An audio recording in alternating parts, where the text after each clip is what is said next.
আলোকধারা YouTube চ্যানেলের পক্ষ থেকে তোমাদের স্বাগত।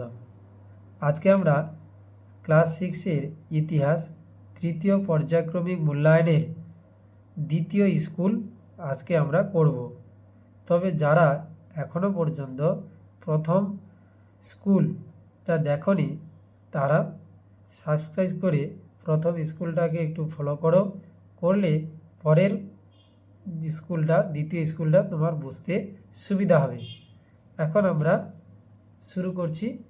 সঠিক উত্তরটি বেছে নিয়ে লেখ। গৌতম বুদ্ধ জন্মেছিলেন অর্থাৎ নেপালের তরাই অঞ্চলে শাক্য বংশে কপিলা বস্তুতে, সেই জন্য এখানে উত্তরটা আছে শাক্য বংশ আছে, সেই জন্য শাক্য বংশে। জনপদ কথাটির অর্থ হলো কি? অর্থাৎ জনপদ অর্থাৎ জনগণ, যেখানে পদ মানে পা, অর্থাৎ জনগণ যেখানে পা রাখে তাকে বলা হয় জনপদ, বলে জনগণ যেখানে পা রাখে। পরের প্রশ্ন, বৈদিক সমাজে পরিবারের প্রধান ছিলেন অর্থাৎ বৈদিক সমাজে তখনকার দিনে পরিবারের প্রধান হচ্ছে বাবা। উত্তরে আসবে বাবা। আদি বৈদিক যুগে ইতিহাস জানার প্রধান উপাদান কোনটি? অর্থাৎ আগেকার দিনে ইতিহাস জানতে গেলে আমাদের প্রথমে ঋগ্বেদকে অনুসরণ করতে হয়, সেই জন্য ঋগ্বেদ হচ্ছে আদি বৈদিক যুগের ইতিহাস জানার প্রধান উপাদান।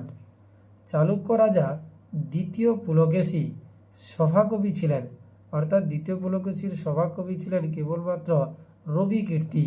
রবিকীর্তি ছিল দ্বিতীয় পুলকেশীর সভাকবি। কার্যাপন কি? এই কার্যাপন ছিল বহু প্রচলিত এক ধরনের কেবলমাত্র মুদ্রা, এটি হচ্ছে এক ধরনের মুদ্রা। দাক্ষিণাত্যের কালো মাটিতে বেশি চাষ হতো অর্থাৎ কালো রঙের মাটিতে বেশিরভাগ চাষ হয়, তুলো চাষ করা হয়, সেই জন্য তুলো। মৃচ্ছকটিক কথা রচনা করেন কে? মৃচ্ছকটিক হচ্ছে মাটির পাত্র, সেই জন্য মৃচ্ছকটিক রচনা করেছিলেন শূদ্রক। শূদ্রক মৃচ্ছকটিক রচনা করেন। পরে আমরা শূন্যস্থান পূরণ করো এর উত্তরগুলো আমরা করব। জৈন ধর্মের প্রচারকদের কি বলা হয়? তাহলে আগে বলেছিলাম প্রথম স্কুলটা না জানলে দ্বিতীয় স্কুল করা যেতে পারে না, সেই জন্য জৈন ধর্মের প্রচারকদের বলা হয় তীর্থাঙ্কর।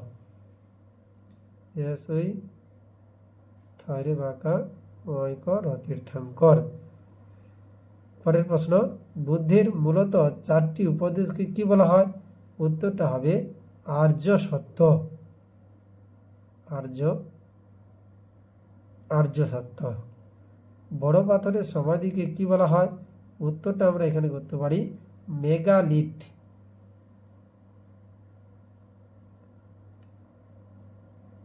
মেগালিথ।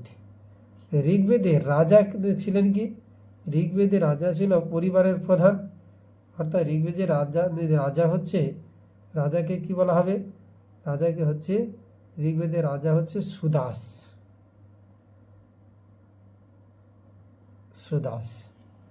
যার কারণে 10 রাজা যুদ্ধ শুরু হয়েছিল। সকারী উপাধি গ্রহণ করেছিলেন অর্থাৎ আমরা পড়ব সমুদ্রগুপ্তের পুত্র দ্বিতীয় চন্দ্রগুপ্ত।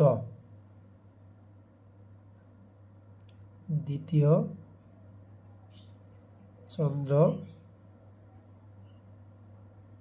চন্দ্রগুপ্ত। বারাণসী বিখ্যাত ছিলেন কোন শিল্পের জন্য? আমরা জানি বারাণসী কেবল মেয়েদেরকে মাত্র তুমি ষোড়শ মহাজন পদে পড়লে জানতে পারবে, সেটা হচ্ছে কাপড় শিল্পের জন্য বারাণসী বিখ্যাত ছিল। ইন্ডিকা বইটি কার লেখা? উত্তরটা হবে মেগাস্থিনিস।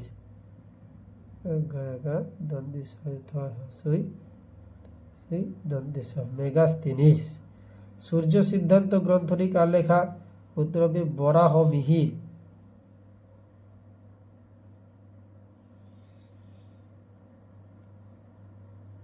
বরাহমিহির।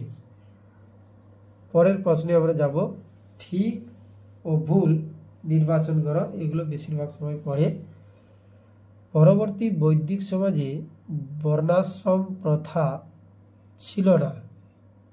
পরবর্তী বৈদিক সমাজে বর্ণাশ্রম প্রথা ছিল না, অর্থাৎ বর্ণাশ্রম প্রথা ছিল না বললেই নয়, বর্ণাশ্রম প্রথা ছিল। বর্ণাশ্রম প্রথা হচ্ছে ব্রাহ্মণ, বৈশ্য, ক্ষত্রিয়, শূদ্র, সেই জন্য পরবর্তী বৈদিক বর্ণাশ্রম প্রথা ছিল না। উত্তরটা ভুল আছে, হ্যাঁ উত্তরটা ঠিক হবে, ছিল।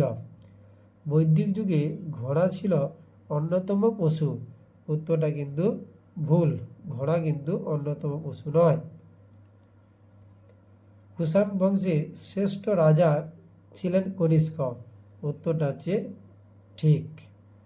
প্রথম চন্দ্রগুপ্ত গুপ্তাব্দ গণনা চালু করেন, এটা উত্তরটা ঠিক।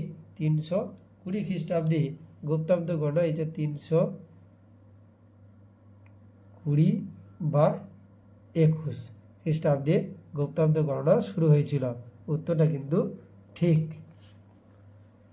হর্ষবর্ধন ছিলেন শেষ মৌর্য সম্রাট, অর্থাৎ উত্তরটা কিন্তু ভুল হবে। কেন? যে শেষ মৌর্য সম্রাট ছিলেন বৃহদ্রথ, সেই জন্য এটা যেহেতু আছে হর্ষবর্ধন, সেই জন্য এটা উত্তরটা হবে ভুল। কেরালার গোলমরিচের জন্য বিখ্যাত, এটা উত্তরটা কিন্তু ঠিক। গাথা সপ্তশতী লেখা হয় সংস্কৃত ভাষায়, অর্থাৎ এটি কেবলমাত্র ভুল, কেউ সংস্কৃত ভাষা নয়, প্রকৃত ভাষায় গাথা সপ্তশতী রচনা করেছিলেন হাল রচনা করেছিলেন।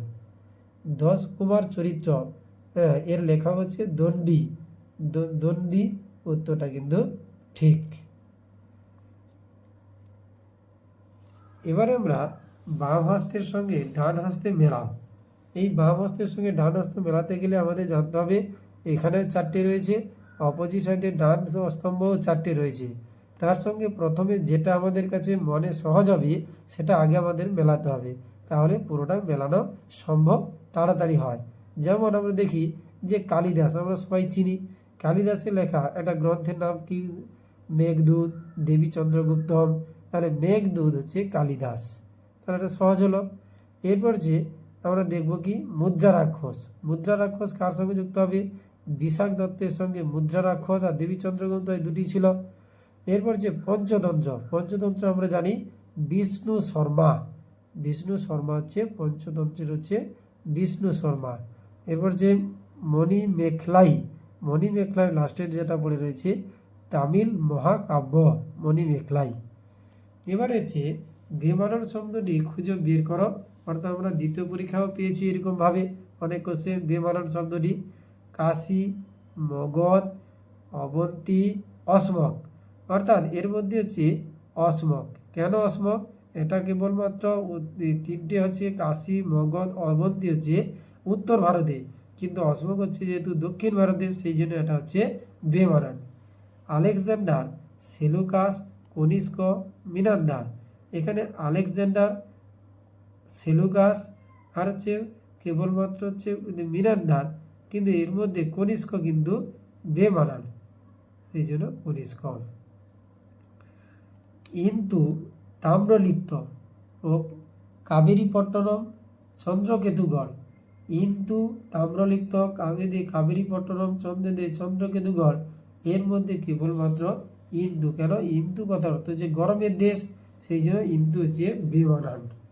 প্রভাকর বর্ধন, বানভট্ট, হর্ষবর্ধন, রাজন্য বর্ধন, অর্থাৎ এইগুলো বর্ধন হচ্ছে হর্ষবর্ধনের পিতামহরা, কিন্তু এখানে বানভট্ট একজন পর্যটক বা একজন কেবলমাত্র লেখক, সেই জন্য বেমানান হচ্ছে বানভট্ট।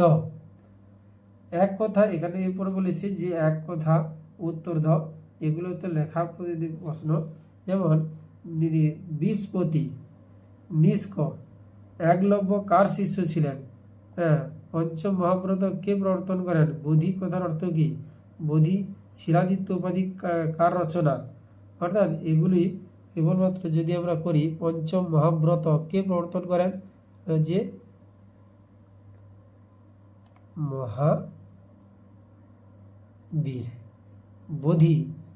বোধি কথার অর্থ কি? বোধি কথার অর্থ হচ্ছে জ্ঞান। শিলাদিত্য উপাধি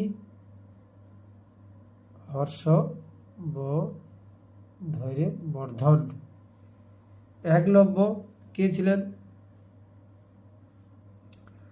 নিষ্ক কি? অর্থাৎ বৈদিক যুগের মুদ্রার নাম ছিল নিষ্ক।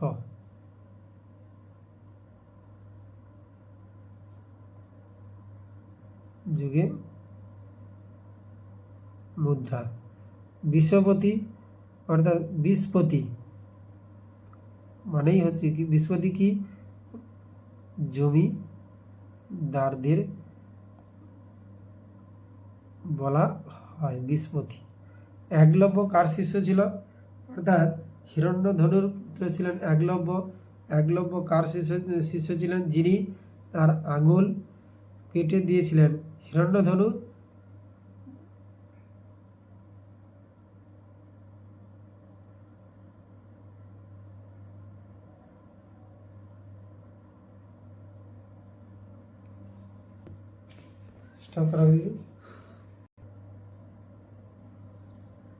নিচে বিবৃতিগুলির সঙ্গে কোন ব্যাখ্যাটি সব থেকে বেশি মানানসই সেটা লিখতে বলেছে।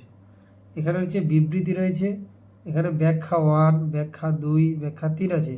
এর মধ্যে 3টি উত্তর আছে। তোমাকে যে উত্তরটা এই প্রশ্নের সঙ্গে মেলানো যায়, অর্থাৎ মিল খাবে, তুমি যেটা পড়েছো সেইটাকে তোমাকে উত্তর তৈরি করতে হবে। যদি হয় একেরটা তাহলে ব্যাখ্যা 1, যদি 2টা হয় তাহলে তোমাকে বলতে হবে ব্যাখ্যা 2, আর যদি 3টা হয় ব্যাখ্যা 3। এইভাবে স্কুলের অষ্টম বলে তোমাকে করতে হয়। যেমন এখানে বলেছে অশোক তার সাম্রাজ্যে পশু হত্যা বন্ধ করেছিলেন। তাহলে তিনি বন্ধ করেছিলেন, কেন বন্ধ করেছিলেন? যে তার জন্য পশুর সংখ্যা বাড়ানোর জন্য। 2 নম্বর হচ্ছে ধর্মের অনুসরণ করার জন্য। 3 নম্বর হচ্ছে পশু বাণিজ্য বাড়ানোর জন্য। অর্থাৎ 2 নম্বরে আমরা দাগ দেবো ধর্মের অনুসরণ করার জন্য, যে তিনি বলেছেন পশু হত্যা বন্ধ করতে হবে। 2 নম্বর বিবৃতি বলছে সুয়াংজান চীন থেকে ভারতীয় উপমহাদেশে এসেছিলেন ভারতীয় উপমহাদেশে বেড়ানোর জন্য, হর্ষবর্ধনের শাসন বিষয়ে বই লেখার জন্য, বৌদ্ধ ধর্মের সম্পর্কে আরও পড়াশোনার জন্য। অর্থাৎ তিনি এসেছিলেন হর্ষবর্ধনের শাসন বিষয়ে বই রচনা করার জন্য। সেই জন্য সুয়াংজানের কাছ থেকে হর্ষবর্ধনের কৃতিত্বের কথা জানা যায়। সিইউকি গ্রন্থ থেকে আমরা সেটা জানতে পারি। এরপর রয়েছে আরেকটা ব্যাখ্যা বিবৃতি রয়েছে, খ্রিস্টপূর্ব 6ষ্ঠ শতক নাগাদ ভারতীয় উপমহাদেশের প্রতিবাদী বা নব্য ধর্ম আন্দোলনের সূচনা ঘটে। তাহলে কোন ধর্মের আন্দোলনের সূচনা ঘটেছিল? যে গৌতম বুদ্ধ মহাবীর ছিলেন ব্রাহ্মণ বিরোধী, সমাজে মহাজনপদের অত্যাচার বেড়ে গিয়েছিল, সমাজে যাগযজ্ঞ, পশু বলি, যুদ্ধের ফলে কৃষি, ব্যবসা বাণিজ্য নানান পদ্ধতিতে ক্ষতি হতো। উত্তরটা এখানে একেরটা হবে। অর্থাৎ তখনকার দিনে ব্রাহ্মণদের বিশেষ প্রভাব ছিল, ফলে গৌতম বুদ্ধ তার বৌদ্ধ ধর্ম, মহাবীর তার জৈন ধর্ম প্রবর্তনের মধ্যে দিয়ে ব্রাহ্মণদের তারা বিরোধিতা করেছিলেন। যার ফলে কী হলো, নব্য ধর্ম আন্দোলনের সূচনা ঘটে। যে পরের যে প্রশ্নগুলো রয়েছে, বড় যে প্রশ্নগুলো, যেমন সভা সমিতি, চতুরার্যম রয়েছে, চতুরাশ্রম প্রথা, গান্ধার তাম্র, এগুলো যতগুলো প্রশ্নগুলো রয়েছে তার উত্তর বা অ্যান্সার জানতে গেলে